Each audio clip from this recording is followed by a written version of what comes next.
Hello there, Cancers. Welcome to your weekly reading. I have an image that I'm going to relay to you, and it's going to serve as the foundation for this reading. I've been doing that with all the other signs, and it seems like people are pretty receptive to it. And it actually helps me get the overall energy from the spread. So I'm getting a lot of medieval imagery lately, and I just did the Leo reading, and so I feel like it might be specific to the first 6 signs because of this energy of chivalry. You guys are generally very courteous, and I feel like you want to be seen as someone who's polite, who has good manners, who do things for other people out of the kindness of their heart. So there's this sense of chivalry. So first of all, what I'm seeing is there's a dragon over here. It's a green dragon. It's kind of plump and kind of chubby, so it doesn't look too menacing, and it doesn't look like it eats people or kills people. It's green and it's on this side. And then I see a man. He's short. He's probably like 5'3", 5'4". What's funny is he's wearing only a pair of boxers, the heart-shaped, boxers, and he's holding a shield, and he's walking towards this dragon. And then behind him, I see a woman. They're about the same age, and it seems like they might be an odd couple, but she's tall. She's like probably 6 feet tall. She's also holding a shield. She's wearing those medieval dresses, and she's behind him, and they're both headed towards this dragon. So when I saw that, I was just thinking, it seems like there's a major thing in your life that you're heading towards or you're doing that you're not fully prepared for. That's what I'm getting. Because the way I looked at this dragon, it looks plump, and you might assess the situation like, oh, it's harmless. It's not going to, hurl fireballs at me and roast me alive, because in your eyes, you're like, it's plump. It doesn't look too menacing, but you're wearing your boxers and you're headed towards this thing that is, 10 times your size. It could be very careless with you and hurt you. And then there's also somebody behind you, a woman or somebody that, we equate to as somebody that you're supposed to protect. And yet you're leading this person into this situation when it might or might not have a good outcome for the two of you. So I feel like it's important to, come to situations prepared. And if you're going to do something, you have to do it wholeheartedly. You can't half-ass it. That's what it feels like to me. If you're going to, head towards a monster, even if it's friendly, but you don't know that it's friendly, but it's like 10 times your size, you need to have your battle gear on. You need to have your sword. You need to put on your armor. You need to have a strategy. You can't just tiptoe in and look it directly in the eyes when you're not, equipped properly, okay? So that is also the messages coming through with the cards. So first of all, I feel like there is a financial arrangement or a financial entanglement between you and another person. And I feel like with you and the other person, there's a great deal of trust, okay? So I'm not going to downplay that aspect, because I feel like you trust them, they trust you. There's a sense of mutual trust. And I feel like it was something that was rushed in very hastily. And thank God that, you can trust them and they can trust you. But I feel like it was like slapped together very, very quickly. And then I feel like it's gotten a little bit messy to kind of unravel yourself. And I feel like if you ever break up with this person, or if you ever stop being business partners with this person, it can be very, very, very messy. So that's the first thing I'm seeing. Something that was slapped together in a very hasty manner, and it was not well thought out. And I feel like you and the other person are figuring things out as you go. And it's almost like, you're doing things out of necessity, and you're like taking it one day at a time. But I don't see any long-term goals, and I don't see any long-term vision. And that really scares me, because I feel like, things are done so spontaneously that it's really hard for the two of you to have any type of a tangible goal, long-term goal moving forward, okay? So that's what I'm seeing here. I feel, though, many of you have, it's like you have in your mind, okay, like you're envisioning, like, I want to have a lot of financial security, and I want to be able to take care, have the money. I don't need to be a billionaire, but I need to have the money to take care of the people that I love. And I feel like there are a lot of stressors in your life right now. It could be bills, expenses piling up. It could also be like, I just feel like a lot of writing that you have to do, a lot of reading, a lot of writing, a lot of projects, a lot of expectations from people. So it seems like it's all around you. And you're taking care of one thing after another. And your free time, I feel, is very severely limited, by the way. You're taking care of problems as they creep up. And it's like you're whacking one thing, putting that down, and then another problem would creep up. So you're expected to be like at all places at the same time. And it's really not fair to you for other people to expect that of you. And I feel like all of the other people's expectations really detract you from, first of all, your own free time. And then you have to answer to all of their expectations. You have to be, the jack of all trades. And I feel like you're just constantly catering to other people, and you're not really able to do anything for yourself. So if you have those long-term goals, I want to go to school, I want to get my degrees, I want to take this language course, I want to do more career development, I want to buy a property. All of those goals that you want as an individual, they get put on the back burner. And then other people's goals become your main objective. And so it's really important this week to say no to people, okay? Kind of like heading to see that dragon. Like, I'm not prepared. I can't do it right now. Let's just revisit that in about a month or 2 months, okay? Let me get equipped. Let me be fully prepared, because I want to be able to do things well. And if I do something, I want it to have a good outcome. So I feel like you have to really draw boundaries with other people. And you also, I feel almost like there is something here where you're putting on a very, very brave face, okay? You're kind of like the one that other people rely on for everything. And so it's in your nature to project this very optimistic, everything will be fine. But I feel like you're constantly reassuring other people everything's going to be fine. But deep down, you don't feel that way. Deep down, you don't feel that way. And so you need to tell yourself, too, that, it's like you're convincing other people, but you're not really convincing yourself. So it's time to pull back your energy, focus on yourself, and not do so much and worry so much about what everybody is doing. We need to get ourselves a little bit more grounded and a little bit more centered, okay?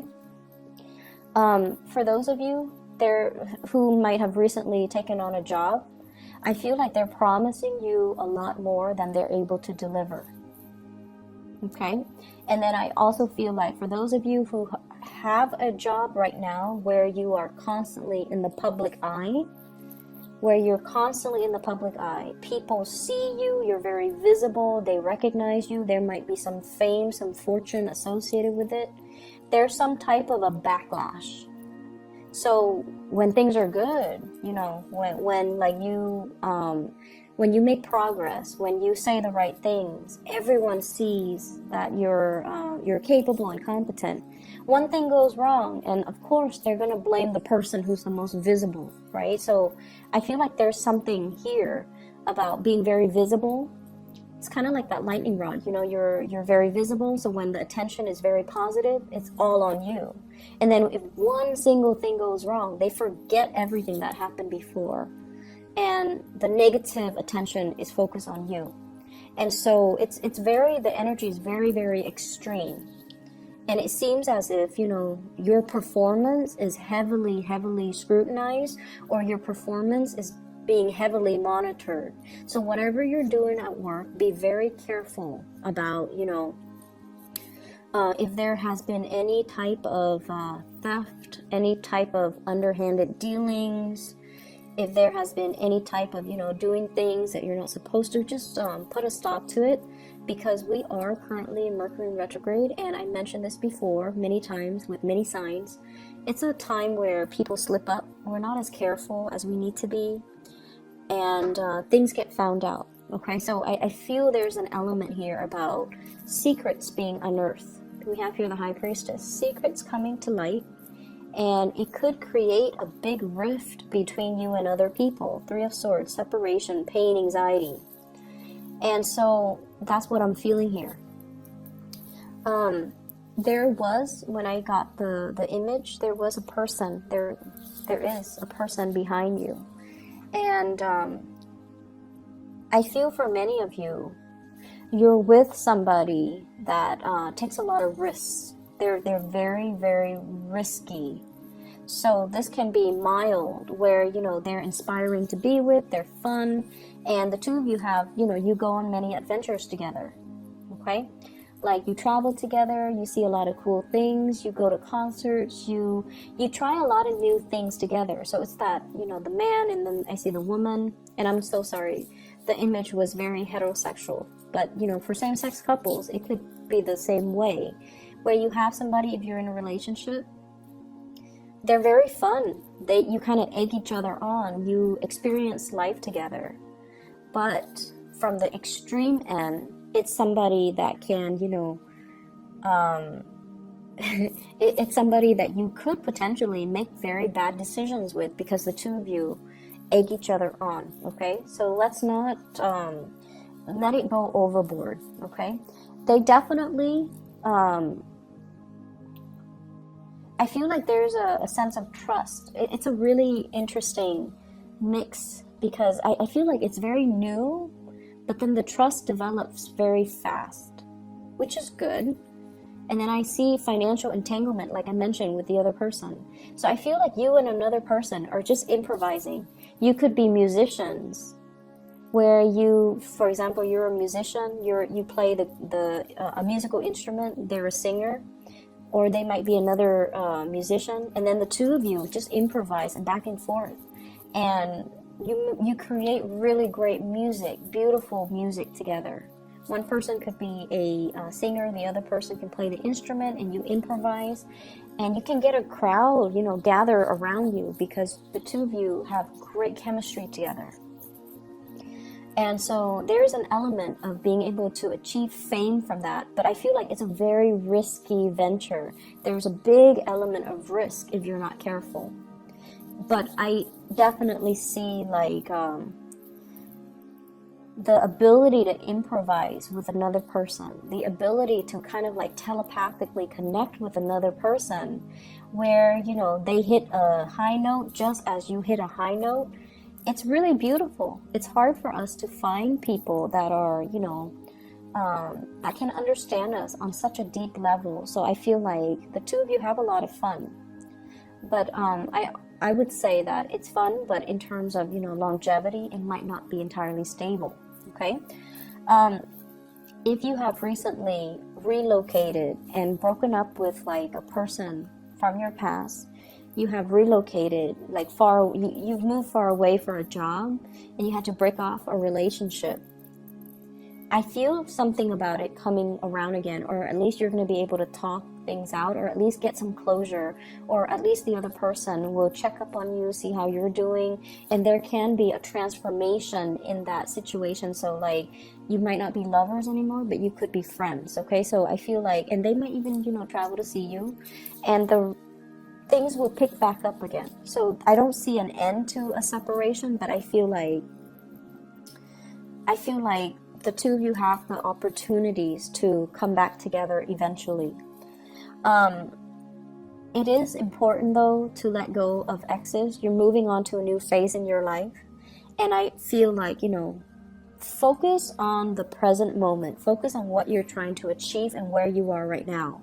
And like I said, you know, we can't half-ass things. We need to come to situations prepared, and a lot of the times preparation means stop thinking about the past. Stop living in the past. Stop measuring your life with events, people, situations from the past. You need to ground yourself in the present so that you can be prepared for what the universe has in terms of opportunities for you, new love, new work opportunities, new things in general. So I feel like, you know, preparation is not just about, for example, putting on your knee pads or, I don't know, like those, the gears, the helmet and the shin guards and things like that for a sporting event.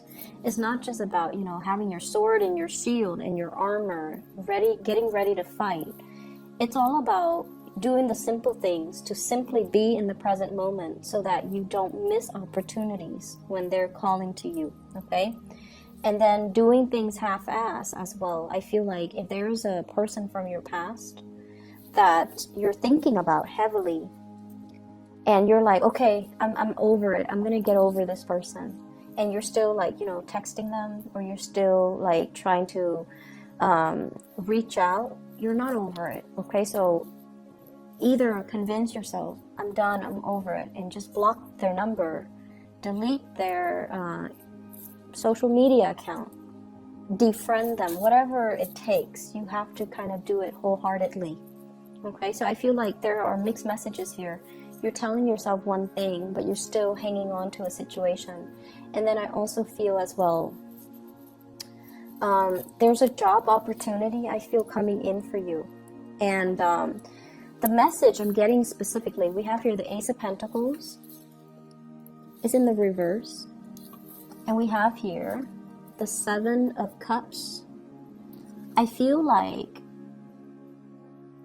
and I apologize if this sounds a little bit harsh, I feel like some of you deserve a lot more than where you are working. It seems like you're either underemployed or underpaid for all the work that you do. And I see you dealing with people that might not be healthy. It's like, it's a kind of a toxic work environment. And I feel like, once again, you know, when things are good, the attention, there's positive attention, but when things are bad, you might be blamed for things, like wrongfully blamed for things. And so you don't need to put yourself in that situation. There are more opportunities out there for you.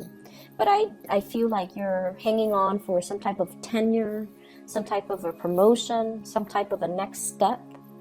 And it might be, you know, 4 months before you realize, I gotta go. And that's the time of Aquarius. So the star card here does show up. And I feel like, you know, you might hang on to something, 4 coins, for another 4 months before you realize, I've got to make a move. So I feel like the March time frame might be the last straw, okay? Cancers, I hope the reading is helpful for you guys. I hope the messages resonate. I apologize if it sounds harsh, okay? I wish you all a very happy Thanksgiving, and I'll be back next week, and I'll talk to you guys then, okay? Take care of yourself, and see you soon.